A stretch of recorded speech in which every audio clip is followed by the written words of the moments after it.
Iran US സംഘർഷത്തിൽ നിലവിൽ ഒരു ചർച്ചയുമില്ലെന്ന് IRGC വ്യക്തമാക്കിയതോടെ ഇസ്ലാമാബാദ് ചർച്ച വഴിമുട്ടിയെന്ന് റിപ്പോർട്ട്. JD വാൻസിന്റെ ഇസ്ലാമാബാദ് സന്ദർശനം മാറ്റിയതായി US മാധ്യമങ്ങൾ റിപ്പോർട്ട് ചെയ്തു. തങ്ങൾ സമർപ്പിച്ച ഉപാധികൾ അംഗീകരിച്ചാൽ മാത്രം ചർച്ചയെന്ന് ഇറാൻ അറിയിച്ചു. വധശിക്ഷയ്ക്ക് വിധിച്ച 8 വനിതാ പ്രക്ഷോഭകരെ വിട്ടയക്കണമെന്ന് ഇറാനോട് ട്രംപ് ആവശ്യപ്പെട്ടു. വാർത്ത വ്യാജമെന്ന് ഇറാൻ പ്രതികരിച്ചു. വൈറ്റ് ഹൗസിൽ ഇപ്പോൾ നിർണായക ചർച്ചകൾ നടക്കുകയാണ്. $30 ബില്യൺ അധിക യുദ്ധ ബഡ്ജറ്റിന് അനുമതി തേടി പെന്റഗൺ രംഗത്ത് വന്നു. ഇറാനെതിരെ ഉപരോധം കടുപ്പിക്കാൻ യൂറോപ്യൻ യൂണിയനും തീരുമാനിച്ചിരിക്കുന്നു എന്നുള്ളതാണ് ഏറ്റവും പുതിയ വിവരങ്ങൾ. MCA നാസർ വിവരങ്ങളുമായി ചേരുകയാണ്. ഏറ്റവും പുതിയ അപ്ഡേറ്റുമായി MCA നാസർ ചേരുകയാണ്. MCA, ചർച്ചയില്ല എന്നുള്ളത് ഏതാണ്ട് വ്യക്തമാവുകയാണ്. ചർച്ചയില്ലെങ്കിൽ ഇനി എന്താണ് അടുത്തത് എന്നുള്ളതാണ് ചോദ്യം. അതോടൊപ്പം തന്നെ ഇപ്പോൾ വൈറ്റ് ഹൗസിലെ ചില നിർണായക ചർച്ചകളാണ്. ആ ചർച്ചയിൽ ഏത് തരത്തിലുള്ള ഒരു തീരുമാനത്തിലേക്ക് പോകും. അതിനിടയിലാണ് ഇപ്പോൾ വലിയ ആശങ്കയേറ്റുന്ന ഒരു കാര്യം, $30 ബില്യൺ അധിക യുദ്ധ ബഡ്ജറ്റിന് പെന്റഗൺ അനുമതി തേടി എന്നുള്ളത്. അതായത് വീണ്ടും യുദ്ധമുഖത്തേക്ക് എത്തും എന്നുള്ളതിൻ്റെ സൂചനകളായി നമുക്കതിനെ കാണാൻ പറ്റുമോ MCA?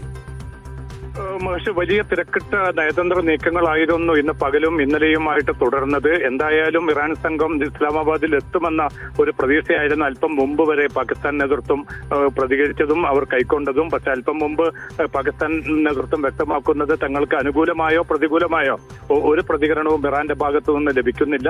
കാരണം നാളെ വെളുപ്പിന് ഇന്ത്യൻ സമയം ഏതാണ്ട് 5:30 മണിയോടുകൂടി നിലവിലുള്ള 2 ആഴ്ചക്കാലത്തെ വെടിനിർത്തലിന്റെ കാലാവധി അവസാനിക്കുകയാണ്.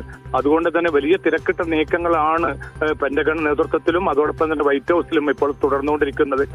പാകിസ്ഥാനിലേക്ക് വരുമെന്ന് കരുതിയിരുന്ന US വൈസ് പ്രസിഡന്റ് JD വാൻസും വൈറ്റ് ഹൗസിലെ നിർണായക യോഗങ്ങളിൽ സംബന്ധിക്കുന്നുണ്ട്. എന്തായിരിക്കും അടുത്ത നീക്കം എന്നത് സംബന്ധിച്ച ആലോചനകളാണ് വൈറ്റ് ഹൗസിൽ തുടരുന്നത്. അതേസമയം സൈന്യം 2 കൂട്ടരുടേതും വളരെ ശക്തമായി തന്നെ നിലയുറപ്പിച്ചതായും കൂടുതൽ സൈനിക സന്നാഹങ്ങളുമായിട്ട് മുന്നോട്ട് പോകുന്നതായിട്ടുള്ള റിപ്പോർട്ടുകളാണ് ഹോർമുസ് തീരത്തു നിന്നും അതോടൊപ്പം തന്നെ ഈ മേഖലയിലും പൊതുവെ തന്നെ മുന്നോട്ട് പോയിക്കൊണ്ടിരിക്കുന്നത്.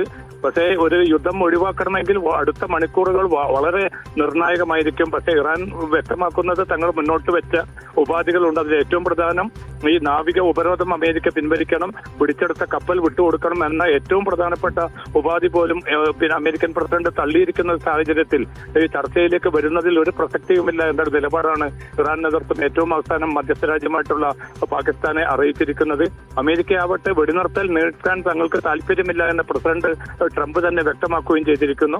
അപ്പോൾ വെടിനിർത്തൽ ഈ 2 ആഴ്ച നാളെ വെളുപ്പിന് അവസാനിച്ചു കഴിഞ്ഞാൽ തുടർ നീക്കങ്ങൾ എന്തായിരിക്കും? കൂടുതൽ ശക്തമായിട്ടുള്ള യുദ്ധത്തിലേക്ക് അമേരിക്ക പോകുമോ? അതിനെ എതിരിടാൻ അതേ രീതിയിൽ തന്നെ ഇറാനും തിരിച്ചടിക്കുമോ എന്നത് ഉൾപ്പെടെയുള്ള ചോദ്യങ്ങൾക്ക് കൂടി വരും മണിക്കൂറുകളിലായിരിക്കും ഉത്തരം ലഭിക്കും. എന്തായാലും ആശങ്ക വലിയ തോതിൽ തന്നെ ശക്തമാവുന്ന ഒരു സാഹചര്യമാണ് ഉള്ളത്. കാരണം ഈ ഇസ്ലാമാബാദ് ചർച്ച നടന്നിരുന്നുവെങ്കിൽ അതിൽ പ്രധാനപ്പെട്ട വിഷയങ്ങളൊക്കെയും ഒരു രമ്യമായിട്ടുള്ള തീർപ്പിലേക്ക് എത്താനും ഏറ്റവും ചുരുങ്ങിയത് ഈ വെടിനിർത്തൽ 2 ആഴ്ച കൂടി നീട്ടണമെന്ന ഒരു നിർദ്ദേശം പാകിസ്ഥാൻ മുന്നോട്ട് വെച്ചു. എങ്കിൽ പോലും അക്കാര്യത്തിലും അമേരിക്കയുടെ ഭാഗത്തു നിന്നോ ഇറാന്റെ ഭാഗത്തു നിന്നോ അനുകൂലമായിട്ടുള്ള പ്രതികരണം ഉണ്ടായിട്ടില്ല. ഇനി വല്ല അത്ഭുതവും സംഭവിക്കുകയാണെങ്കിൽ ഇന്ന് അർദ്ധരാത്രി ഉണ്ടാകണം. അതല്ല എങ്കിൽ നാളെ വെളുപ്പിനോടുകൂടി ആക്രമണം പുനരാരംഭിക്കുകയല്ലാതെ മറ്റൊരു നിർവാഹവും ഇല്ല എന്ന ഒരു പ്രതികരണമാണ് ഇറാന്റെ ഭാഗത്തു നിന്നും അതോടൊപ്പം തന്നെ അമേരിക്കയുടെ ഭാഗത്തു നിന്നും വരുന്നത്. കാരണം സമ്മർദ്ദത്തിലൂടെയും സൈനികമായിട്ടുള്ള മേധാവിത്വത്തിലൂടെയും ചർച്ചയിലേക്ക് തങ്ങളെ കൊണ്ടുവരാൻ ആകില്ല എന്നൊരു നിലപാട് തന്നെയാണ് ഇന്ന് പകൽ പൂർണ്ണമായിട്ടും സൈനിക രാഷ്ട്രീയ നേതൃത്വങ്ങൾ സ്വീകരിക്കുന്നത്. ഇക്കാര്യം അവർ മധ്യസ്ഥ രാജ്യങ്ങളെയും അറിയിച്ചു. തുടർന്ന് ഈ നാവിക ഉപരോധം പിൻവലിക്കാനുള്ള നീക്കങ്ങൾ പാകിസ്ഥാൻ ഉൾപ്പെടെയുള്ള മധ്യസ്ഥ രാജ്യങ്ങൾ അമേരിക്കയുമായി ബന്ധപ്പെട്ട് ആരാഞ്ഞു. പക്ഷേ അനുകൂലമായിരുന്നില്ല അവർക്ക് കിട്ടിയിരുന്ന മറുപടി. അപ്പോൾ അത്തരമൊരു സാഹചര്യത്തിലാണ് ഇപ്പൊ കൂടുതൽ കലുഷിതമായിട്ടുള്ള ഒരവസ്ഥയിലേക്ക് മേഖല മാറിക്കൊണ്ടിരിക്കുന്നത്. മഹേഷ്, MCA, ഇതിൽ ഇപ്പോൾ ഉയരുന്ന പ്രധാനപ്പെട്ട ചോദ്യങ്ങളിലൊന്ന് എന്തുകൊണ്ടാണ് അമേരിക്ക നാവിക ഉപരോധം എന്നുള്ള ഉപരോധത്തിൽ നിന്ന് പിന്മാറാൻ തയ്യാറാകാതിരുന്നത് എന്നുള്ളതാണ്. ഒരു വേളയിൽ അവിടെ ഹോർമുസ് പൂർണ്ണതോതിൽ തുറക്കാൻ വരെ ഇറാൻ അനുമതി നൽകുകയും കപ്പലുകൾക്ക് യഥേഷ്ടം അങ്ങോട്ടും ഇങ്ങോട്ടും ചരക്കുകളുമായി വരാനും പോകാനും ഒക്കെ ഇടമുണ്ടായിരുന്നു. അതിന് ഇറാൻ അവരുടെ ഭാഗത്തുനിന്നൊരു ശ്രമം നടത്തി. പക്ഷെ അമേരിക്ക നാവിക ഉപരോധം പിൻവലിക്കാനുള്ള വലിയ സമ്മർദ്ദങ്ങൾ മധ്യസ്ഥ രാജ്യങ്ങൾ നടത്തിയിട്ടും അതിൽ നിന്ന് പിൻവാങ്ങാൻ അവർ തയ്യാറായില്ല. അവർ പക്ഷേ അതിൽ നിന്ന് പിന്മാറിയിരുന്നെങ്കിൽ ഇന്ന് ഇസ്ലാമാബാദിൽ ചർച്ച നടന്നതിനെ വളരെ പോസിറ്റീവായിട്ടുള്ള ഒരു റിസൾട്ട് ഉണ്ടായേനെ. അതെന്തുകൊണ്ടാണ് എന്നുള്ള മധ്യസ്ഥ രാജ്യങ്ങളുടെ ചോദ്യത്തിന് അമേരിക്ക ഒരു കൃത്യമായ മറുപടി നൽകിയിട്ടുണ്ടോ MCA? ഇതിൽ അമേരിക്കൻ പ്രസിഡന്റ് ട്രംപ് സ്വീകരിച്ചിരിക്കുന്ന ഒരു നിലപാട്, ഒരു കരാർ ആദ്യം വരണം. കരാർ വരികയാണെങ്കിൽ നാവിക ഉപരോധം പിൻവലിക്കാം. അതോടൊപ്പം തന്നെ നേരത്തെ മുതൽ ഏർപ്പെടുത്തിയിരിക്കുന്ന സാമ്പത്തിക ഉപരോധങ്ങൾ ഉൾപ്പെടെയുള്ള എല്ലാ നടപടികളും പിൻവലിക്കാം. പക്ഷേ കരാറിന് ഇറാൻ തയ്യാറാകണം. അതിൽ ഏറ്റവും പ്രധാനപ്പെട്ടത് ആണവായുധവുമായി ബന്ധപ്പെട്ട കരാറാണ്. ആണവായുധം തങ്ങൾ നിർമ്മിക്കാൻ പോകുന്നില്ല എന്ന് പലവരും ഇറാൻ വ്യക്തമാക്കിയതാണ്. പക്ഷേ ഇതുകൊണ്ട് മാത്രമായില്ല. സമ്പുഷ്ടീകരിച്ച യുറേനിയം പൂർണ്ണമായിട്ടും അമേരിക്കക്ക് കൈമാറണം. യുറേനിയം സമ്പുഷ്ടീകരണ പ്രക്രിയ അനിശ്ചിതകാലത്തേക്ക് നീട്ടിവെക്കണം. അതോടൊപ്പം തന്നെ ഹോർമസ് കടലിടുക്കിന് മേലുള്ള പരമാധികാരം ഇറാന് മാത്രം വകവെച്ചു കൊടുക്കാൻ സാധിക്കില്ല. അതോടൊപ്പം തന്നെ നഷ്ടപരിഹാരം ഇറാൻ ആവശ്യപ്പെട്ടിരുന്നു. ഇതും നൽകാൻ സാധിക്കില്ല. അതായത് ഇറാൻ മുന്നോട്ട് വെച്ച 10 ആവശ്യങ്ങളിൽ ഒന്നുപോലും അംഗീകരിക്കാനോ അല്ലെങ്കിൽ അതുമായിട്ടുള്ള ഒരു തുറന്ന ചർച്ചക്കോ അമേരിക്ക തയ്യാറായില്ല. പൂർണ്ണമായും തങ്ങൾ ഉദ്ദേശിക്കുന്ന ഉപാധികൾ ഇറാൻ അംഗീകരിക്കുകയും അങ്ങനെ ഒരു കരാറിലേക്ക് എത്തിച്ചേരുകയും ആണെങ്കിൽ ആ ഒരു ഘട്ടത്തിൽ ഇറാനോടുള്ള സമീപനത്തിൽ മാറ്റം വരുത്താം എന്നതായിരുന്നു അമേരിക്കൻ പ്രസിഡന്റ് ട്രംപ് സ്വീകരിച്ച നിലപാട്. ഇത് പല ഘട്ടങ്ങളിലായിട്ട് സൈനിക നേതൃത്വവും ഇറാനിലെ രാഷ്ട്രീയ നേതൃത്വവും ഇന്ന് പലവട്ടം ചർച്ച ചെയ്തു. ഒടുവിലാണ് ഇത്തരം സൈനികമായിട്ടുള്ള അല്ലെങ്കിൽ ഈ ഭീഷണിയുടെ പശ്ചാത്തലത്തിലുള്ള ചർച്ചകളിൽ വന്നാലും അതിലൊരു കരാർ ഒപ്പിട്ടാൽ പോലും ആ കരാർ നടപ്പാക്കാനോ അല്ലെങ്കിൽ കരാറുമായിട്ട് മുന്നോട്ട് പോകാനോ അമേരിക്കയെ വിശ്വസിക്കാൻ കൊള്ളില്ല. കാരണം പിന്നിട്ട പതിറ്റാണ്ടുകളിലൊക്കെയും തങ്ങൾക്കുണ്ടായ ദുരനുഭവം അതാണ് തെളിയിക്കുന്നത്. കാരണം ഇപ്പോൾ പോലും ഒരു 2 ആഴ്ച വെടിനിർത്തലിന്റെ ഭാഗമായിട്ട് ലബനാനിലെ വെടിനിർത്തൽ വരണമെന്ന് പറഞ്ഞ ഘട്ടത്തിലും അതിനെ നിരാകരിക്കുന്ന സമീപനമായിരുന്നു അമേരിക്കയും ഇസ്രായേലും സ്വീകരിച്ചത്. ഒടുവിൽ ഗത്യന്തരം ഇല്ലാതെയാണ് ഒടുവിൽ 10 ദിവസത്തേക്ക് ലബനാനിൽ വെടിനിർത്തൽ പ്രഖ്യാപിച്ചത്. അതേ തുടർന്ന് ഹോർമസ് കടലിടുക്ക് തുറന്നു കൊടുക്കുകയും ചെയ്തു. അപ്പൊ സ്വാഭാവികമായിട്ടും നാവിക ഉപരോധം അമേരിക്ക പിൻവലിക്കേണ്ടതായിരുന്നു. അമേരിക്കയുടെ ഭാഗത്തുനിന്ന് ഉണ്ടായില്ല എന്ന് മാത്രമല്ല, തങ്ങളുടെ ഒരു ചരക്ക് കപ്പൽ പിടികൂടുകയും അതിലെ ജീവനക്കാരെ ഇപ്പോൾ പോലും വിട്ടയക്കാതെ ഒരു സമീപനം അമേരിക്ക സ്വീകരിക്കുമ്പോൾ ആ ധാർഷ്ട്യത്തോട് ഒത്തുപോകാനാവില്ല.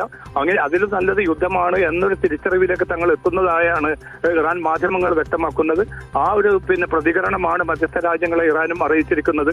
അതോടുകൂടിയാണ് ചർച്ച വഴിമുട്ടുകയും കൂടുതൽ സംഘർഷാത്മകമായിട്ടുള്ള ഒരു അവസ്ഥയിലേക്ക് മേഖല മാറുന്നതിന് നാളെ രാവിലെ 5:30 ഇന്ത്യൻ സമയം 5:30-6 മണിയാണല്ലോ ഈ വെടിനിർത്തൽ അവസാനിക്കാനുള്ള അല്ലെങ്കിൽ വെടിനിർത്തൽ കരാർ നിലവിലുള്ള സീസ് ഫയർ അവസാനിക്കാനുള്ള ഒരു സമയം എന്ന് പറയുന്നത്. അപ്പോൾ നാളെ അതിനുശേഷം ഇരു രാജ്യങ്ങളും നേർക്കുനേർ വരും എന്നുള്ളൊരു സാഹചര്യമാണ് ഇപ്പോഴുള്ളത്. അതിനായിട്ടുള്ള സജ്ജീകരണങ്ങൾ നടത്തുന്നുണ്ട് 2 വശത്തു നിന്നും എന്നുള്ളതാണ് ഏറ്റവും പുതിയ റിപ്പോർട്ടുകൾ. MCA അതാണ് ലഭ്യമാവുന്ന റിപ്പോർട്ടുകൾ പ്രകാരം സൈനികമായിട്ടുള്ള മുന്നൊരുക്കങ്ങൾ വളരെ ശക്തമായിട്ട് മുന്നോട്ട് പോകുന്നുണ്ട്. ജെറാൾഡ് ആർ ഫോർഡ് എന്ന അമേരിക്കയുടെ തന്നെ വിമാനവാഹിനി കപ്പൽ ഇപ്പോൾ തന്നെ ചെങ്കടലിൽ നിലയുറപ്പിച്ചിട്ടുണ്ട്. അതിനു പുറമെ എബ്രഹാം ലിങ്കൺ എന്ന പടക്കപ്പലും ഈ മേഖലയിൽ സജീവമാണ്. 100 കണക്കിന് പോർ വിമാനങ്ങളുണ്ട്. 10,000-ലേറെ സൈനികരെയും എത്തിയിട്ടുണ്ട്. പക്ഷേ ഇതിൽ അമേരിക്ക നേരിടുന്ന പ്രധാന പ്രശ്നം, കാരണം ഇപ്പോൾ തന്നെ ആയുധങ്ങളുടെ ലഭ്യത വളരെ കുറവാണ്.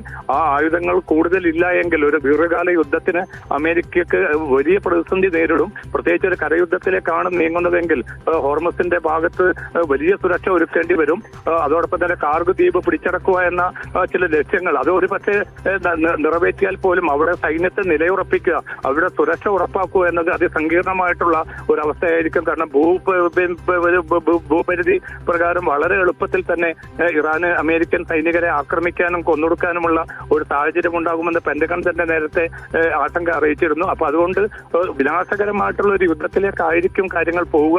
അതുകൊണ്ട് കുറെ കൂടി ആലോചിച്ച ഒരു ഡിപ്ലോമാറ്റിക് പരിഹാരം വേണമെന്നൊരു അഭിപ്രായത്തിലേക്ക് അമേരിക്കയും വന്നിരുന്നു. പക്ഷേ ഒടുവിൽ അമേരിക്കൻ പ്രസിഡന്റ് കൈക്കൊണ്ട പ്രകോപനമായിട്ടുള്ള നിലപാടുകളും കടുത്ത സമീപനങ്ങളുമാണ് ഈ ചർച്ച ഇടയാക്കിയതിലെ പ്രധാന ഘടകം.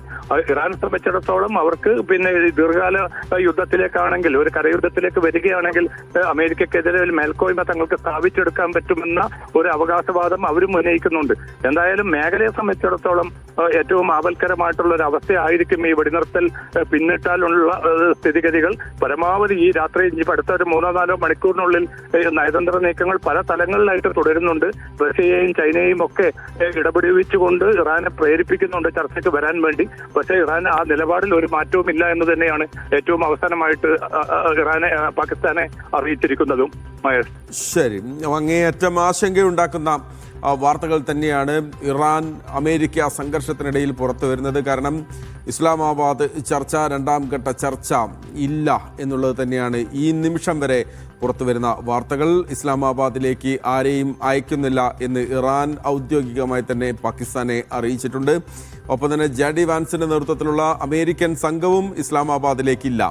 അങ്ങനെയെങ്കിൽ ഇസ്ലാമാബാദ് ചർച്ചയില്ല എന്ന് നമുക്ക് കാണേണ്ടി വരും. മാത്രമല്ല, നാളെ പുലർച്ചെ ഇന്ത്യൻ സമയം 5:30 വെടിനിർത്തൽ കരാറിനുള്ള നിലവിൽ വെടിനിർത്തലിനുള്ള സമയപരിധി അവസാനിക്കുകയാണ്. അങ്ങനെയെങ്കിൽ നാളെ വീണ്ടും ആക്രമണം പുനരാരംഭിക്കാനുള്ള സാധ്യതകൾ കൂടി മുന്നിൽ കാണുന്നുണ്ട്. രണ്ട് ഭാഗത്തും സൈനിക മുന്നൊരുക്കങ്ങൾ വലിയ തോതിൽ നടത്തിയിട്ടുണ്ട്. കഴിഞ്ഞ 2 ആഴ്ച കാലത്ത് തന്നെ കൂടുതൽ സൈനികരെ അമേരിക്ക ചെങ്കടലിൽ എത്തിച്ചിട്ടുണ്ട്. ജെറിയാർഡ് ഫോർഡ്, ഒപ്പം തന്നെ എബ്രഹാം ലിങ്കൻ പോലുള്ള അവരുടെ പടക്കപ്പലുകളുണ്ട്. അതിൽ 100-ലധികം വരുന്ന വിമാനങ്ങളുണ്ട്. അതിനെ നേരിടാൻ മറുകരയിൽ ഇറാന്റെ സൈന്യവും സജ്ജമായി തന്നെ നിൽക്കുകയാണ്. അപ്പോൾ വലിയ സംഘർഷത്തിലേക്ക് പോകാനുള്ള സാധ്യതയുണ്ട്. ഒരു പക്ഷേ വലിയ അത്ഭുതങ്ങൾ സംഭവിച്ച് ഇന്ന് രാത്രി വീണ്ടും ആ വെടിനിർത്തൽ കാലാവധി അത് നീട്ടുകയാണെങ്കിൽ ഒരു പക്ഷേ വീണ്ടും സമാധാനത്തിൻ്റെ ദിനങ്ങൾ വരും. വലിയൊരു കരാറിലേക്ക് പോകാനുള്ള സാധ്യതകൾ മധ്യസ്ഥ രാജ്യങ്ങൾ ധൃതിപ്പെട്ട് നടപ്പാക്കിയിൽ അമേരിക്കയും ഇറാനും വഴങ്ങിയാൽ മാത്രം അതിലേക്കും പോകും. ഇല്ലെങ്കിൽ വീണ്ടും സംഘർഷത്തിൻ്റെ ദിനങ്ങളിലേക്ക് തന്നെ നമ്മൾ പോവുകയാണ്. ഇറാൻ യുദ്ധത്തിലെ വെടിനിർത്തൽ കാലാവധി നാളെ അവസാനിക്കാനിരിക്കെ ഗൾഫിലും ആശങ്ക തുടരുകയാണ്. ഇറാനുമായി കരാറിലെത്തുമ്പോൾ ഹോർമുസ് കടലിടുക്കിലെ നിയന്ത്രണം നീക്കുന്നതിൽ ധാരണ ഉണ്ടായില്ലെങ്കിൽ ഗൾഫിന് അത് വലിയ തിരിച്ചടിയാകും. ഇനി വെടിനിർത്തൽ നീട്ടാതെ ഏറ്റുമുട്ടലിലേക്ക് പോയാൽ അതും ഗൾഫിൽ വലിയ പ്രത്യാഘാതമുണ്ടാക്കും. സങ്കീർണമാകുന്ന സാഹചര്യങ്ങൾക്കിടെ സമ്മർദ്ദം ശക്തമാക്കുകയാണ് ഗൾഫ് രാജ്യങ്ങളും. അഫ്താബ് റഹ്മാൻ ചേരുകയാണ് വിവരങ്ങളുമായി. അഫ്താബ്, കഴിഞ്ഞ 2 ആഴ്ചക്കാലമായി നേരിയ സമാധാനത്തിൻ്റെ സമയത്തിലൂടെയാണ് അവിടെ ഗൾഫ് രാജ്യങ്ങൾ കടന്നു പോയത്. ഒരു പക്ഷേ വലിയ ആശങ്ക വന്ന് അവിടെ ഗൾഫ് മേഖലയെ ആകെ ബാധിച്ചതിന് ശേഷം ആ 2 ആഴ്ചക്കാലത്തിന് ശേഷം ജീവിതത്തിലേക്ക് തിരികെ എത്താം എന്ന് പ്രതീക്ഷിച്ച് നിൽക്കുമ്പോഴാണ് അവിടെ വെടിനിർത്തൽ കരാറില്ല, അത് നീട്ടാനുള്ള സാഹചര്യമില്ല. ദീർഘനാളത്തേക്കുള്ള ഒരു കരാറിനെക്കുറിച്ച് ഇറാനും അമേരിക്കയും ചിന്തിക്കുന്നു പോലുമില്ല എന്ന് നമ്മൾ മനസ്സിലാക്കുകയാണ് ഈ നിമിഷം. ഇത് എത്രമാത്രം ആശങ്ക ഉണ്ടാക്കുന്നുണ്ട് ഗൾഫ് രാജ്യങ്ങളിൽ? അതോടൊപ്പം തന്നെ ആക്രമണം ഉണ്ടായേക്കാം എന്നുള്ളൊരു മുൻകരുതൽ ഗൾഫ് രാജ്യങ്ങൾ ഇതിനോടകം തന്നെ കൈക്കൊണ്ടിട്ടുണ്ടോ അഫ്താബ്?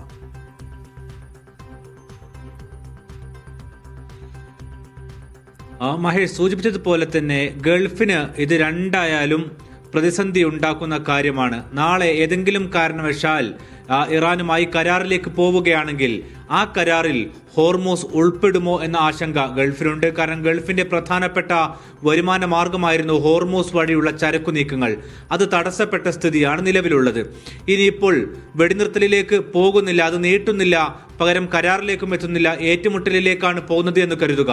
അതാണെങ്കിലും ഗൾഫിന് മുമ്പിൽ വലിയ ആശങ്കയും പ്രതിസന്ധികളും പ്രത്യാഘാതവുമാണ് കാത്തിരിക്കുന്നത്. കാരണം യുദ്ധത്തിന്റെ ഏറ്റവും ഒടുവിലത്തെ, അതായത് വെടിനിർത്തലിന് തൊട്ടു മുമ്പുള്ള ഏറ്റവും അവസാനത്തെ ആഴ്ച വലിയ തോതിലുള്ള നാശനഷ്ടമാണ് ഗൾഫ് രാജ്യങ്ങളിൽ ഉടനീളം ഉണ്ടായത്.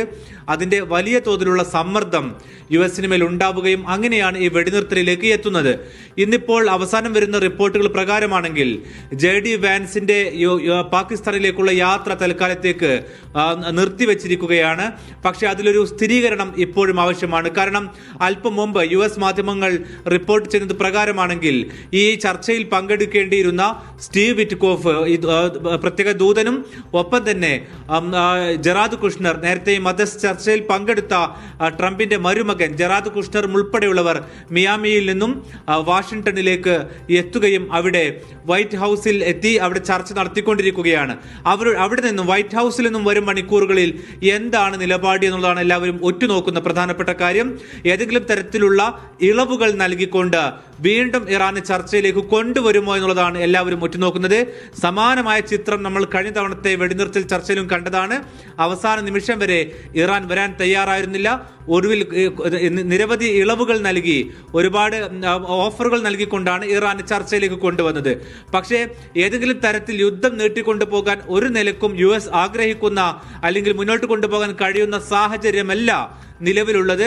അങ്ങനെ കൊണ്ടുപോവുകയാണെങ്കിൽ അതിന്റെ ഏറ്റവും വലിയ പ്രത്യാഘാതം അനുഭവിക്കാൻ പോകുന്നതും ഗൾഫാണ്. അതുകൊണ്ട് തന്നെ ഗൾഫ് രാജ്യങ്ങൾ ആ തരത്തിലുള്ള സമ്മർദ്ദം അവരുടെ പക്ഷത്തു നിന്നും യുഎസിന് മേൽ നൽകുന്നുണ്ട്. അതുകൊണ്ട് നമ്മൾ പ്രതീക്ഷിക്കുന്നത് വലിയ തോതിലുള്ള ഏതെങ്കിലും തരത്തിലുള്ള ഇളവുകൾ നൽകിക്കൊണ്ട് ഒരു പക്ഷേ ചർച്ചയിലേക്ക് ഇറാനെ കൊണ്ടുവരാനാണ് സാധ്യത. അങ്ങനെ പറയാനുള്ള പ്രധാനപ്പെട്ട കാരണം ഇന്നിപ്പോൾ പുറത്തു വന്ന യുഎസ് മാധ്യമങ്ങളുടെ തന്നെ ഇന്റലിജൻസ് റിപ്പോർട്ടുകൾ പ്രകാരം, യുഎസ് ഇന്റലിജൻസ് റിപ്പോർട്ടുകൾ പ്രകാരം സൗദി അറേബ്യയിലേക്ക് ഉൾപ്പെടെയുള്ള ഈ യുദ്ധത്തിന്റെ യുദ്ധത്തിന്റെ അവസാന നിമിഷങ്ങളിലെ ആക്രമണങ്ങളിൽ എന്ന് വെച്ചാൽ ഡ്രോൺ ആക്രമണങ്ങൾ അവരുടെ ഊർജ്ജ കേന്ദ്രങ്ങളെ ലക്ഷ്യം വെച്ചിരുന്നു. അങ്ങനെ എത്തിയ ഈ ഡ്രോൺ ആക്രമണം ഏതാണ്ട് 600ഓളം ആക്രമണങ്ങൾ നടന്നിട്ടുണ്ട്. ഇതിൽ പകുതിയോളം ആക്രമണം നടന്നത് ഇറാനിൽ നിന്നല്ല ഇറാഖിൽ നിന്നാണ്. എന്ന് വെച്ചാൽ ഇറാഖിനകത്തും ലെബനോനിൽ ഹിസ്ബുള്ളയെയും മറുവശത്ത് ഹൂത്തികളെയും ഉപയോഗിച്ചുകൊണ്ടുള്ള ഒരു ചെറിയ യുദ്ധമല്ല, ഒരു റീജിയണൽ വാറാണ് നിലവിൽ നടത്തിക്കൊണ്ടിരിക്കുന്നത്. US മുമ്പിലുള്ള ഒരു ചിത്രമാണ്. അല്പം മുമ്പ് ഹൂത്തികൾ പറഞ്ഞിരിക്കുന്നത് യുദ്ധവുമായി മുന്നോട്ട് കൊണ്ടുപോകാനാണ് തീരുമാനിക്കുന്നതെങ്കിൽ ബാബുൽ മന്ദബ് ഉൾപ്പെടെയുള്ള മേഖലയിൽ കൂടുതൽ സങ്കീർണമായ സ്ഥിതിവിശേഷം ഉണ്ടാകും. ഈ ഒരു പശ്ചാത്തലം പൊതുവിൽ നിലനിൽക്കുന്നുണ്ട്. കാരണം ഇനി നടക്കുന്ന യുദ്ധം ഇതിപ്പോൾ 14 ദിവസം കഴിഞ്ഞു. ആ 14 ദിവസത്തിനകത്ത് ഇറാന് കൃത്യമായി തയ്യാറെടുപ്പിന് സമയം കിട്ടി. അതുകൊണ്ട് തന്നെ അവർ പലയിടത്തും അവരുടെ മിസൈൽ സിറ്റുകൾ തുരന്നുകൊണ്ട് ആയുധങ്ങൾ പുറത്തെത്തിച്ചു എന്നുള്ള റിപ്പോർട്ടുകൾ പുറത്തു വരുന്നുണ്ട്. ഇങ്ങനെ രണ്ടു കൂട്ടരും ഒരുപോലെ യുദ്ധത്തിന് സജ്ജമായി നിൽക്കുകയാണ്. മറുവശത്ത് ഇസ്രായേലും നിൽക്കുന്നു. ഇസ്രായേലും ഇറാനും യുദ്ധത്തിന് മുന്നോട്ട് കൊണ്ടുപോകാൻ തയ്യാറാണെങ്കിലും US-ന്റെ സ്ഥിതി അങ്ങനെയല്ല. അതുകൊണ്ടാണ് ഈ അവസാന നിമിഷം വരെ ഈ കാര്യങ്ങൾ ഇങ്ങനെ ആശങ്കാജനകമായി മുന്നോട്ട് പോകുന്നത്. മറ്റൊരു പ്രധാനപ്പെട്ട കാര്യം, ട്രംപിന്റെ പല പ്രസ്താവനകളും ഇറാനകത്ത് അവിശ്വാസം സൃഷ്ടിച്ചിട്ടുണ്ട് എന്നുള്ളത് US-നകത്തുള്ള ഉദ്യോഗസ്ഥർ തന്നെ പറയുന്നുണ്ട്. കാരണം ഒരു വശത്ത് ചർച്ചയിലേക്ക് പോകുന്നു, യുദ്ധം അവസാനിക്കാൻ പോകുന്നു എന്ന് പറയുകയും തൊട്ട് അടുത്ത നിമിഷം അദ്ദേഹം ട്രൂത്ത് സോഷ്യൽ വഴി ഇറാന്റെ നേതാക്കളെയും അവഹേളിക്കുന്ന പ്രസ്താവനകളുമായി രംഗത്ത് വരികയും ചെയ്യും. ഇത് അവർക്കിടയിൽ അവിശ്വാസം ഉണ്ടാവുകയും നല്ലൊരു ചർച്ചയിലേക്ക് കാര്യങ്ങൾ എത്തില്ല എന്ന് പെഷസ്കിയാൻ ഉൾപ്പെടെ ഇന്നലെ പറയുകയും ചെയ്ത സാഹചര്യമുണ്ട്. ഇതാണ് പൊതുവിൽ നിലനിൽക്കുന്ന സാഹചര്യം. ഇത് ഗൾഫിനെ സംബന്ധിച്ച് അതിസങ്കീർണമായ മുൾമുനയിൽ നിൽക്കുന്ന നിമിഷമാണ്. അവർ ആഗ്രഹിക്കുന്നത് ഹോർമൂസ് തുറന്ന് യുദ്ധം അവസാനിപ്പിക്കണമെന്നുള്ളതാണ്. ഏതെങ്കിലും നിലക്ക് ഈ വെടിനിർത്തൽ കരാറിലേക്ക് എത്തിയില്ലെങ്കിൽ കൂടുതൽ സങ്കീർണമായ പ്രതിസന്ധിയിലേക്ക് ഗൾഫ് പോകും, മലയാളികൾ പോകും, ഇന്ത്യക്കാർ പോകും. നമ്മുടെ സമ്പദ് മേഖലയിൽ കൂടുതൽ പ്രത്യാഘാതങ്ങൾ നമ്മൾ കാണേണ്ടി വരും. മഹേഷ്, യെസ്, അതാണ് വലിയ ആശങ്കയുണ്ട് ഗൾഫ് രാജ്യങ്ങളിൽ. അപ്പോൾ അവിടെ വെടിനിർത്തൽ അവസാനിച്ചില്ലെങ്കിൽ ആ കരാർ നാളെ തൽക്കാലത്തേക്ക് 2 ആഴ്ച കാലത്തേക്കുള്ള വെടിനിർത്തൽ സമയപരിധി നാളെ അവസാനിച്ച് ആക്രമണം തുടരുകയാണെങ്കിൽ അത് വലിയ തോതിലുള്ള നഷ്ടത്തിന് നമ്മൾ സാക്ഷ്യം വഹിക്കേണ്ടി വരും. അപ്പോൾ അതിനിടയ്ക്ക് എന്ത് സംഭവിക്കും? അതിനുള്ള തീവ്ര ശ്രമം മധ്യസ്ഥ രാജ്യങ്ങളുടെ ഭാഗത്ത് നിന്ന് വീണ്ടും നടക്കുന്നുണ്ട്. വെടിനിർത്തൽ സമയപരിധി കൂട്ടാനുള്ള ശ്രമങ്ങളൊക്കെ അവസാനവട്ടം എന്നോണം 2 രാജ്യങ്ങളുടെയും പക്കൽ ഇറാൻ്റെയും അമേരിക്കയുടെയും ഭാഗത്ത് നിന്ന് രാജ്യങ്ങളുമായി സംസാരിച്ച് നടപ്പാക്കാനുള്ള ശ്രമങ്ങളൊക്കെ നടത്തുന്നുണ്ട്. എന്താവും അതിൻ്റെ റിസൾട്ട് എന്ന് നമ്മൾ ആകാംക്ഷയോടെ തന്നെ നോക്കുകയാണ്. അപ്പോഴും വലിയ ആശങ്ക വല്ലാതെ പടരുന്നുണ്ട് ഗൾഫ് രാജ്യങ്ങളിൽ. കാരണം ഇനിയൊരു സംഘർഷം ഉണ്ടായാൽ, ഇനിയൊരു യുദ്ധമുണ്ടായാൽ കഴിഞ്ഞ തവണ വന്നതുപോലെയാകില്ല, അതിനേക്കാൾ വലിയ തീവ്രത ഇനി ഉണ്ടാകും. അതുകൊണ്ട് തന്നെ വലിയ ആശങ്കയോടെ ഈ നിമിഷത്തിലൂടെ ഗൾഫ് രാജ്യങ്ങൾ കടന്നു പോവുകയാണ്. വെടിനിർത്തലുമായി ബന്ധപ്പെട്ട് പാകിസ്ഥാനിൽ നടക്കുന്ന ചർച്ചകളിൽ സജീവ പങ്കാളിത്തം വഹിക്കുന്നുണ്ടെന്ന് ഖത്തർ അറിയിച്ചിരിക്കുകയാണ്. വിഷയത്തിൽ എല്ലാ കക്ഷികളുമായും ബന്ധപ്പെടുന്നുണ്ടെന്ന് ഖത്തർ വിദേശകാര്യ മന്ത്രാലയം വ്യക്തമാക്കി. മധ്യസ്ഥ ശ്രമങ്ങൾക്ക് പൂർണ്ണ പിന്തുണ നൽകുന്നതായി മന്ത്രാലയം അറിയിച്ചിട്ടുണ്ട്. Yes, we are hearing now contradicting reports in the media.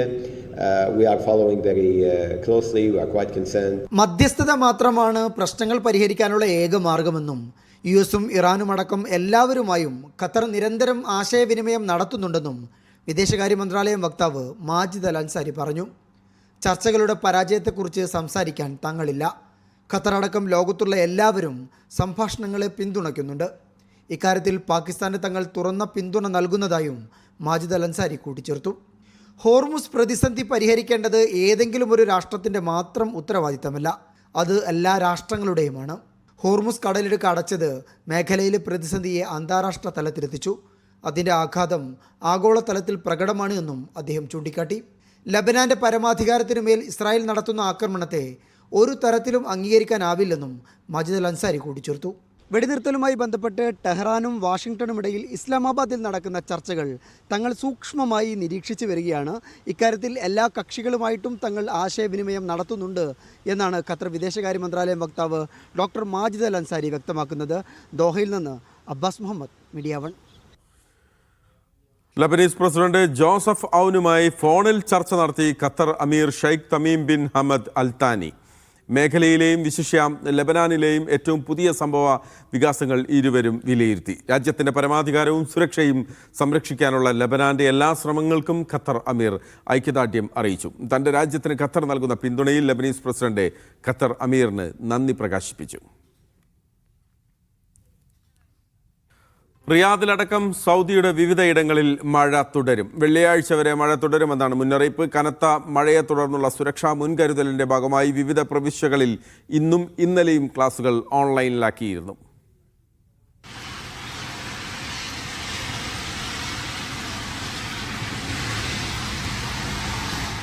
റിയാദിലും പരിസര പ്രദേശങ്ങളിലും വെള്ളിയാഴ്ച വരെ മിതമായതോ അതിശക്തമായതോ ആയ മഴയ്ക്ക് സാധ്യതയുണ്ട്. ദേശീയ കാലാവസ്ഥാ നിരീക്ഷണ കേന്ദ്രത്തിൻ്റെതാണ് അറിയിപ്പ്. ഇടിമിന്നലോട് കൂടിയ മഴയ്ക്കൊപ്പം ആലിപ്പഴ വർഷത്തിനും ശക്തമായ കാറ്റിനും സാധ്യതയുള്ളതിനാൽ പൊതുജനങ്ങൾ ജാഗ്രത പാലിക്കണമെന്ന് അധികൃതർ നിർദ്ദേശിച്ചു. നഗരത്തിന് പുറമെ അൽഖർജ്, ദിരിയ, അൽ ഖിദിയ, അൽ ദിലം, മജ്മ തുടങ്ങിയിടങ്ങളിലും മഴ ശക്തമാകും. റിയാദിന് പുറമെ സൗദിയിലെ വിവിധയിടങ്ങളിലും കനത്ത മഴ തുടരും. ഖസീം, ഹായിൽ, കിഴക്കൻ പ്രവിശ്യ, വടക്കൻ അതിർത്തി മേഖലകൾ എന്നിവിടങ്ങളിൽ മഴക്കൊപ്പം മിന്നലുമെത്തും.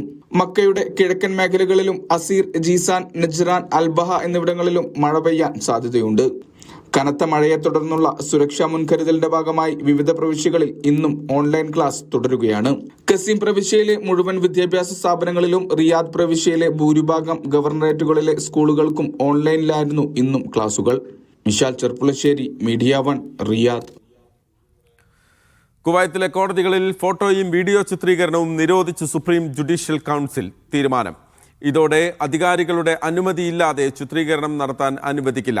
വ്യവഹാരികളുടെ സ്വകാര്യത സംരക്ഷിക്കാനും നീതിന്യായ പ്രക്രിയയുടെ സമഗ്രത ഉറപ്പാക്കാനുമാണ് നടപടി. കേസുകളുമായി ബന്ധപ്പെട്ട വീഡിയോകളുടെ ദുരുപയോഗം വർദ്ധിച്ചതിനെ തുടർന്നാണ് തീരുമാനം. കോടതികളിലെ ക്രമസമാധാനവും സുരക്ഷയും ശക്തിപ്പെടുത്താനാണ് ലക്ഷ്യമെന്ന് അധികൃതർ വ്യക്തമാക്കി. ബഹ്റൈനിൽ മരണപ്പെട്ട തൃശൂർ ജില്ലയിലെ ചൂണ്ടൽ തുവനൂർ സ്വദേശി സജീവൻ ചന്ദ്രൻ ചാലിയലിൻ്റെ മൃതദേഹം നടപടിക്രമങ്ങൾ പൂർത്തിയാക്കി നാട്ടിലെത്തിച്ചു. മൃതദേഹം നാട്ടിലേക്ക് കൊണ്ടുപോകാനുള്ള ക്രമീകരണങ്ങൾ IYCCയുടെ നേതൃത്വത്തിലാണ് പൂർത്തിയാക്കിയത്. കഴിഞ്ഞ ദിവസം ഹൃദയാഘാതത്തെ തുടർന്നാണ് സജീവൻ ചന്ദ്രൻ മരണപ്പെട്ടത്. കോഴിക്കോട് തിരുവാങ്ങൂർ സ്വദേശി റിയാദിൽ മരണപ്പെട്ടു. അബ്ദുൾ ആരിഫ് ചീക്കാനംചേരിയാണ് മരണപ്പെട്ടത്. 61 വയസ്സായിരുന്നു. ഹൃദയാഘാതമായിരുന്നു മരണകാരണം. ബദ്ഹയിലെ താമസ സ്ഥലത്ത് വെച്ച് ശാരീരിക അസ്വസ്ഥത അനുഭവപ്പെട്ട ഇദ്ദേഹത്തിന് പ്രാഥമിക ചികിത്സ നൽകിയെങ്കിലും ജീവൻ രക്ഷിക്കാനായില്ല. ആവശ്യമായ തുടർ നടപടികൾ പൂർത്തിയാക്കി മൃതദേഹം റിയാദിൽ ഖബറടക്കും. റിയാദ് മലപ്പുറം ജില്ലാ KMCC വെൽഫെയർ വിങ്ങിൻ്റെ മേൽനോട്ടത്തിൽ നടപടിക്രമങ്ങൾ പുരോഗമിക്കുകയാണ്. ഒമാനിൽ ലൈസൻസ് ഇല്ലാതെ നിയമസേവനങ്ങൾ നൽകുന്ന സ്ഥാപനങ്ങൾക്കെതിരെ മുന്നറിയിപ്പുമായി വാണിജ്യ വ്യവസായ മന്ത്രാലയം. ലൈബ്രറികൾ, ഡോക്യുമെന്റ് കോപ്പി കടകൾ, സന്നദ്ധ സർവീസ് സെന്ററുകൾ തുടങ്ങിയ കേന്ദ്രങ്ങൾ ഇത്തരത്തിൽ സേവനങ്ങൾ നൽകുന്നത് കണ്ടെത്തിയതിനെ തുടർന്നാണ് മന്ത്രാലയത്തിന്റെ മുന്നറിയിപ്പ്. നിയമസേവനങ്ങൾ നൽകാൻ ലൈസൻസ് ഉള്ള നിയമസ്ഥാപനങ്ങൾക്കും നീതിന്യായ മന്ത്രാലയം അംഗീകരിച്ച നിയമ കൺസൾട്ടൻസി ഓഫീസുകൾക്കും മാത്രമാണ് അധികാരം. നിയമം പൂർണ്ണമായും പാലിക്കണമെന്നും നിയമസേവനങ്ങൾ നൽകുന്നത് ഉടൻ നിർത്തണമെന്നും സ്ഥാപനങ്ങളോട് മന്ത്രാലയം ആവശ്യപ്പെട്ടു. നിയമലംഘകർക്കെതിരെ കർശന നടപടികൾ സ്വീകരിക്കുമെന്നും അധികൃതർ മുന്നറിയിപ്പ് നൽകി. UAEയിൽ തീവ്രവാദ ശൃംഖലയെ തകർത്ത നടപടിയെ കുവൈത്ത് പ്രശംസിച്ചു. ദേശീയ ഐക്യം തകർക്കാനുള്ള ശ്രമങ്ങൾക്കെതിരെ എടുത്ത നടപടി ശ്രദ്ധേയമാണെന്ന് വ്യക്തമാക്കി UAEക്ക് കുവൈത്തിന്റെ പൂർണ്ണ ഐക്യദാർഢ്യവും പിന്തുണയും പ്രഖ്യാപിച്ചു. സുരക്ഷയും സ്ഥിരതയും നിലനിർത്താനുള്ള എല്ലാ നടപടികൾക്കും പിന്തുണ നൽകുമെന്ന് അറിയിച്ചു. എല്ലാത്തരം ഭീകരതയും കുവൈത്ത് ശക്തമായി നിരാകരിക്കുന്നുവെന്നും വിദേശകാര്യ മന്ത്രാലയം വ്യക്തമാക്കി. പൊതുമര്യാദ ലംഘിച്ചതുമായി ബന്ധപ്പെട്ട് മസ്കത്തിൽ വിദേശി വനിതകളെ അറസ്റ്റ് ചെയ്ത് റോയൽ ഒമാൻ പോലീസ്. പൊതുസ്ഥലങ്ങളിൽ അശ്ലീല വസ്ത്രധാരണത്തോടെ പ്രത്യക്ഷപ്പെട്ടതുൾപ്പെടെ പൊതുമര്യാദ ലംഘനങ്ങളാണ് കേസിന് അടിസ്ഥാനമെന്ന് റോയൽ ഒമാൻ പോലീസ് അറിയിച്ചു. ഇവർ തൊഴിൽ നിയമങ്ങളും വിദേശ താമസ ചട്ടങ്ങളും ലംഘിച്ചതായി കണ്ടെത്തിയിട്ടുണ്ട്. ഇവർക്കെതിരെയുള്ള നിയമപരമായ നടപടികൾ പൂർത്തിയായി വരികയാണെന്നും ROP പറഞ്ഞു. GCC രാജ്യങ്ങളിലൂടെ ഉടനീളം Lulu group world food festival ആരംഭിച്ചു. കുവൈത്ത് സിറ്റിയിലെ അൽറായ് ലുലു ഹൈപ്പർ മാർക്കറ്റിലായിരുന്നു ഉദ്ഘാടനം. Lulu group chairman MA Yusuff Ali festival ഉദ്ഘാടനം ചെയ്തു. മേഖലയിലുടനീളം ഉപഭോക്തൃ ആത്മവിശ്വാസം ശക്തമായി തിരിച്ചു വരുന്നതിൽ സന്തോഷമുണ്ടെന്ന് യൂസഫ് അലി പറഞ്ഞു. വിതരണ ശൃംഖല ശക്തിപ്പെടുത്തി ഉപഭോക്താക്കൾക്ക് മികച്ച സേവനം നൽകാൻ തുടരുമെന്നും അദ്ദേഹം കൂട്ടിച്ചേർത്തു. ലോകമെമ്പാടുമുള്ള വിവിധ രാജ്യങ്ങളിലെ ഭക്ഷ്യോൽപ്പന്നങ്ങളും വിഭവങ്ങളും ഫെസ്റ്റിവലിൽ ഉൾപ്പെടുത്തിയിട്ടുണ്ട്. ലൈവ് കുക്കിംഗ് ഷോകളും പ്രത്യേക ഓഫറുകളും ഫെസ്റ്റിവലിൻ്റെ ഭാഗമാകും. ഉപഭോക്തൃ പങ്കാളിത്തവും വിപണി സജീവതയും വർദ്ധിപ്പിക്കാനാണ് പരിപാടിയുടെ ലക്ഷ്യം. CBSE 10ാം ക്ലാസ് പരീക്ഷയിൽ സൗദിയിൽ നിന്ന് ഏറ്റവും കൂടുതൽ മാർക്ക് നേടി മലയാളി വിദ്യാർത്ഥി 600-ൽ 599 മാർക്കുമായി ദമാം അൽ കൊസാമ ഇന്റർനാഷണൽ സ്കൂളിലെ വിദ്യാർത്ഥി ഋഷിത്ത് RS ആണ് കിങ്ഡം ടോപ്പറായത്. ദമാമിൽ പ്രവാസിയായ തിരുവനന്തപുരം പള്ളിക്കൽ സ്വദേശികളായ റിജുവിൻ്റെയും സീതയുടെയും മകനായാണ് ഋഷിത്ത്.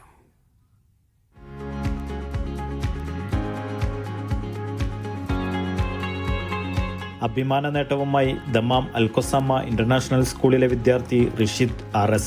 CBSE 10ാം ക്ലാസ് പരീക്ഷയിൽ 600-ൽ 599 മാർക്ക് നേടി ഋഷിത് സൗദി തലത്തിൽ ഒന്നാമതെത്തി. 6 വിഷയങ്ങളിൽ 5 എണ്ണത്തിന് ഫുൾ മാർക്കും 1 വിഷയത്തിന് 99 മാർക്കും നേടിയാണ് ഋഷിത് 99.8% മാർക്കുമായി മികച്ച വിജയം നേടിയത്. എനിക്ക് 599 out of 600 മാർക്സ് ബോർഡ് എക്സാംസിൽ കിട്ടി. ഞാൻ അൽകൊസാമ സ്കൂൾ ഇൻ്റർനാഷണൽ സ്കൂളിലാണ് പഠിച്ചത്. For this achievement I am very grateful for my parents, teachers and friends. ഞാനിപ്പോൾ 11th ഗ്രേഡിൽ maths plus computer science stream choose ചെയ്തിട്ടുണ്ട്. ഞാൻ JEE എഴുതാനാണ് പ്ലാൻ. അത് കഴിഞ്ഞിട്ട് IIT കയറണമെന്നാണ് താല്പര്യം. ചിട്ടയായ പഠനവും സമയക്രമീകരണവും രക്ഷിതാക്കളുടെയും അധ്യാപകരുടെയും പ്രോത്സാഹനവും വിജയത്തിന് മാറ്റുകൂട്ടി. All through this year I've got immense support from all my teachers and I'm so grateful to them because without them this achievement would not have been possible. Parents are also a great support. My mom and dad used to help me so much in my studies. അവരാണ് എൻ്റെ doubt clear ചെയ്യുന്നതും എൻ്റെ എല്ലാ overall അച്ചീവ്മെൻറ്റ്സിനെല്ലാം support ചെയ്തത് അവർ തന്നെയാണ്. Manage your time management is essential. അതോടൊപ്പം അന്നൊന്ന് പഠിച്ചു പോയാൽ will get very easy score. 10th is not that hard. Consistency is the key. Dammam Indian സ്കൂളിൽ സയൻസ് വിഭാഗത്തിൽ +1 പഠനം തുടരുകയാണ് ഋഷിത് ഇപ്പോൾ. Naushad റിക്കൂർ, media 1, Dammam.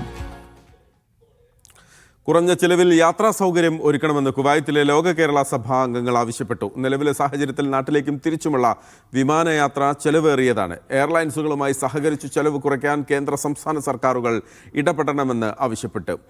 ഹജ്ജ് പശ്ചാത്തലത്തിൽ സൗദി വഴിയുള്ള എക്സിറ്റ് പെർമിറ്റ് നിർത്തിയതും യാത്രക്കാർക്ക് ബുദ്ധിമുട്ടുണ്ടാക്കുന്നതായി ചൂണ്ടിക്കാട്ടി. കുവൈത്തിനെതിരെ നടന്ന ആക്രമണത്തെ യോഗം അപലപിക്കുകയും സുരക്ഷാ സേനയ്ക്കൊപ്പം ഐക്യദാർഢ്യം പ്രഖ്യാപിക്കുകയും ചെയ്തു. അകാരണമായി പിരിച്ചുവിടപ്പെട്ട തൊഴിലാളിക്ക് കമ്പനി 31,000 ദിനാർ നഷ്ടപരിഹാരം നൽകണമെന്ന് ബഹ്റൈൻ ഹൈ ലേബർ കോടതിയുടെ നിർണായക വിധി. 15 വർഷത്തോളം ജോലി ചെയ്ത ജീവനക്കാരനെ മതിയായ കാരണങ്ങളില്ലാതെയും മുൻകൂട്ടി നോട്ടീസ് നൽകാതെയും പിരിച്ചുവിട്ട കേസിലാണ് വിധി. മതിയായ തെളിവുകളില്ലാതെ അച്ചടക്ക നടപടിയുടെ പേരിൽ ജീവനക്കാരെ പിരിച്ചുവിടാൻ കഴിയില്ലെന്ന് കോടതി വ്യക്തമാക്കി. ദമാം തിരുവനന്തപുരം പ്രവാസി അസോസിയേഷൻ എഡ്യു അവാർഡ് വിതരണവും ഈദ് ആഘോഷവും സംഘടിപ്പിച്ചു. ഹാജ അഹമ്മദ് ഈദ് സന്ദേശം നൽകി. സുരേഷ് മണ്ണറ, രഞ്ജുരാജ്, ഷിയാസ്, ഡോക്ടർ സജീവ്, അരുൺകുമാർ എന്നിവർ സംസാരിച്ചു. ഡോക്ടർ ഫർസാന പർവീൻ ആരോഗ്യ ബോധവൽക്കരണം നടത്തി. 10-12 ക്ലാസുകൾ പൂർത്തിയാക്കി ഉന്നത വിജയത്തിന് നാട്ടിലേക്ക് തിരിക്കുന്ന വിദ്യാർത്ഥികളെ ചടങ്ങിൽ ആദരിച്ചു. മീം കാട്ടാക്കട, നിസാം യൂസഫ്, അബ്ദുൽ വഹാബ്, അബ്ദുസലാം, ഗുലാം ഫൈസൽ എന്നിവർ സംബന്ധിച്ചു. അരുൺ രവീന്ദ്രൻ, ബിനൂബ്, സജിനി, താജ്, കീർത്തി അനൂപ് എന്നിവർ നേതൃത്വം നൽകി.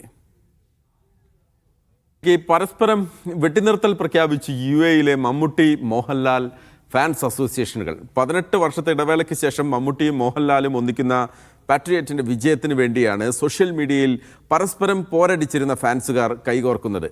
ആദ്യ ഷോയുടെ സംഘാടനവും ടിക്കറ്റ് വിതരണവുമെല്ലാം ഇവർ ഇപ്പോൾ ഒന്നിച്ചാണ് കൈകാര്യം ചെയ്യുന്നത്. സോഷ്യൽ മീഡിയയിൽ പരസ്പരം മത്സരിച്ചിരുന്ന മമ്മൂട്ടി ആരാധകരും മോഹൻലാൽ ആരാധകരും അവരുടെ ഫാൻസ് അസോസിയേഷനൊക്കെ UAE-യിൽ ഒന്നിക്കുകയാണ്. മമ്മൂട്ടിയും മോഹൻലാലും ഒന്നിച്ചഭിനയിച്ച സിനിമ വരുന്നതിന് മുന്നോടിയായിട്ടാണ് ഈ ഒന്നിക്കൽ. എന്തായാലും അതിൻ്റെ കാര്യങ്ങൾ എങ്ങനെയാണ് ഈ യോജിപ്പ് ഉണ്ടായതെന്ന് നമുക്ക് ചോദിച്ചറിയാം. എന്നു മുതലാണ് നിങ്ങൾക്കിടയിലെ വെടിനിർത്തൽ സാധ്യമായത്?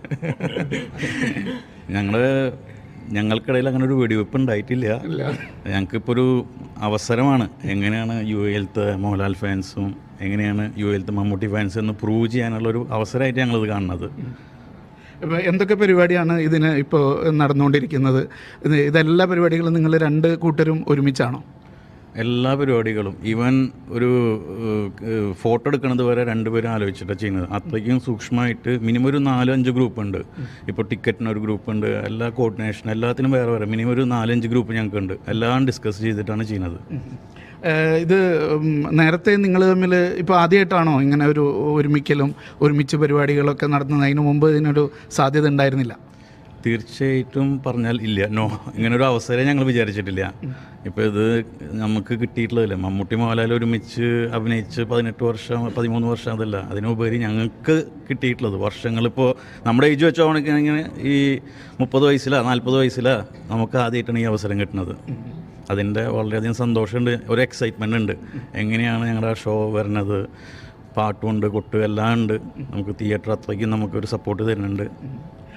എങ്ങനെയാണ് ഈ UAE മാത്രമാണോ ഈ യോജിപ്പ്, അല്ലെങ്കിൽ ആഗോള അടിസ്ഥാനത്തിലാണോ? നിങ്ങൾ ലോകത്തിൻ്റെ പല ഭാഗത്തുള്ള സംഘടനയാണോ? ഇത് സത്യം പറഞ്ഞു കഴിഞ്ഞാൽ ഈ യോജിപ്പില്ലായ്മ എന്ന് പറയുന്നത് ഈ ഫാൻസുകാർ തമ്മിലുള്ളതല്ല. അത് ഞങ്ങൾ ഫാൻസ് ലാലേട്ടനാണെങ്കിലും മമ്മൂക്കാണെങ്കിലും, ഇപ്പോൾ ലാലേട്ടൻ മമ്മൂക്കാനെ വിളിക്കുന്നത് ഇച്ചാക്കാന്നാണ്. ഇപ്പോൾ ഞങ്ങൾ സ്നേഹത്തോടെ, ഇപ്പോൾ പുള്ളീനെ ഞാൻ വിളിക്കുക അഫ്സൽക്കാന്നാണ്. അപ്പോൾ അതുപോലെ അത്രയും സ്നേഹത്തോടെ തന്നെ ഞങ്ങൾ മുന്നോട്ട് പോകണത്. ഇപ്പോൾ ഇത്രയും ഒരു സ്നേഹത്തോടെ മുന്നോട്ട് പോകുന്ന ഒരു ഗ്രൂപ്പുകൾ തമ്മിൽ ഒരു വേർതിരിവ് ഉണ്ടാക്കുന്നത് നമുക്കിടയിൽ നിന്നല്ല. അതാണ് ഇപ്പോൾ പറയാം. അപ്പോൾ സത്യത്തിൽ ആരാണ് അതിന് മുന്നിൽ? അത് ആരാണെന്നുള്ളത് പുറമുള്ളവർക്ക് മാത്രമേ അറിയുള്ളൂ, ആ ചെയ്യുന്ന ആൾക്കാർക്കേ അറിയുള്ളൂ എന്ന് പറയണം. എന്താണ് ഇപ്പോൾ പാട്രിയറ്റിനെ കുറിച്ചുള്ള നിങ്ങളുടെ പ്രതീക്ഷ എന്താണ്? പ്രതീക്ഷ വളരെ വലിയ പ്രതീക്ഷയാണ്. കാരണം 2020 ശേഷം ലാലേട്ടനും മമ്മൂക്കി ഒരുമിച്ച് വരുന്ന പടം, ഞങ്ങൾ ലാൽക്കേസ് UAEയും അതുപോലെ മമ്മൂട്ടി ഫാൻസ് UAEയും കൂടിയിട്ട് ഒരുമിച്ച് ചെയ്യുന്ന ഒരു ആദ്യത്തെ പടമാണ്. അപ്പോൾ അത് ഒരുമിച്ച് ഇപ്പോൾ ഇവനൊരു മമ്മൂക്കയുടെ പടം വരുമ്പോൾ ഇവരുണ്ടാവുന്ന സന്തോഷം, അല്ലെങ്കിൽ ലാലേട്ടൻ്റെ പടം വരുമ്പോൾ ഞങ്ങൾക്ക് ഏറെ ഉണ്ടാവുന്ന സന്തോഷം, അപ്പോൾ ഇത് രണ്ടും കൂടി ഒരുമിച്ച് വരുമ്പോൾ ഉണ്ടാകുന്ന ഞങ്ങളുടെ സന്തോഷമാണ് ഇപ്പോൾ ഈ പടത്തിലുള്ളത്. എന്തൊക്കെ പരിപാടികളാണ് ഈ UAEയിൽ നിങ്ങൾ ആസൂത്രണം ചെയ്യുന്നത്? ഇപ്പോൾ നമ്മളിപ്പോൾ ദുബായിലും അബുദാബിയിലുമാണ് ഫാൻ ഷോ സംഘടിപ്പിക്കുന്നത്. മെയ് 1-ാം തീയതി തന്നെ, റിലീസിൻ്റെ അന്ന് തന്നെ. ഇവിടെ സ്റ്റാർ ഗാലറിയ സിനിമാസിലും അതുപോലെ അബുദാബിയിലാണെങ്കിൽ റോയൽ സിനിമാസിലുമാണ് നമ്മൾ ഷോ വെക്കുന്നത്. ഇപ്പോൾ ഒരു തിയേറ്റർ പോരാണ്ട് രണ്ടാമത്തെ സ്ക്രീനും കൂടി എടുക്കണോ എന്നുള്ള ചിന്തയിലാണ് ഇപ്പോൾ ഞങ്ങൾ സത്യം പറഞ്ഞു കഴിഞ്ഞാൽ. കാരണം ഇത്രയും വിഷമം പിടിച്ച സാഹചര്യത്തിൽ പോലും അത്രയധികം എൻക്വയറീസ്, കാരണം ഫാൻ ഷോ കാണാനുള്ള എൻക്വയറീസ് അതാണ് ഏറെ. കേരളത്തിൽ ഈ യോജിപ്പ് സാധ്യമായിട്ടുണ്ടോ? അറിയില്ല, കാണുമായിരിക്കും, ഉറപ്പായിട്ട് ഇതുപോലെ കാണുമായിരിക്കും. എന്തായാലും ഇതിലും UAE മാതൃകയാവുകയാണ്. തീർച്ചയായും. എനിക്കൊന്ന് UAEയുടെ ചരിത്രത്തിൽ ആദ്യത്തെ ഷോ ആയിരിക്കും, ഫസ്റ്റ് ഷോ ആയിരിക്കും ഇത്. നമ്മുടെ ലൈഫിൽ ഇതുപോലെ കണ്ടിട്ടില്ല. UAEയുടെ ചരിത്രത്തിൽ ഫസ്റ്റ് ഷോ ആയിരിക്കും ഇത് ചെയ്യുന്നത്. സെയിം ഇതുപോലെ തന്നെ അബുദാബിയിലും നമ്മൾ ഇതുപോലെ സെയിം ഷോ ചെയ്യുന്നുണ്ട്. എന്തായാലും നമ്മൾ മലയാളികൾക്കിടയിൽ ഇപ്പോഴും ഉത്തരം കിട്ടാത്തൊരു ചോദ്യമാണ്, മമ്മൂട്ടിയാണോ അല്ലെങ്കിൽ മോഹൻലാലാണോ ഏറ്റവും മികച്ച നടൻ എന്നുള്ളത്. അക്കാര്യത്തിൽ വലിയ കൃത്യമായ ഉത്തരമുള്ളവരാണ് ഇവരൊക്കെ. പക്ഷേ പാട്രിയറ്റ് കൂടി ഇറങ്ങുന്നതോടുകൂടി ഇതിന് ഇനി പ്രേക്ഷകരാണ് അതിന് ഉത്തരം പറയുക. അതിനുള്ള തയ്യാറെടുപ്പിലാണ്, അതൊരു ആഘോഷമാക്കാനുള്ള തയ്യാറെടുപ്പിലാണ് ഇരു മഹാനടന്മാരുടെയും ഈ ഫാൻസ് അസോസിയേഷനുകൾ. യാസർ അറഫാദിനൊപ്പം ഷിനോ ഷംസുദ്ദീൻ, മീഡിയ 1 ദുബായ്.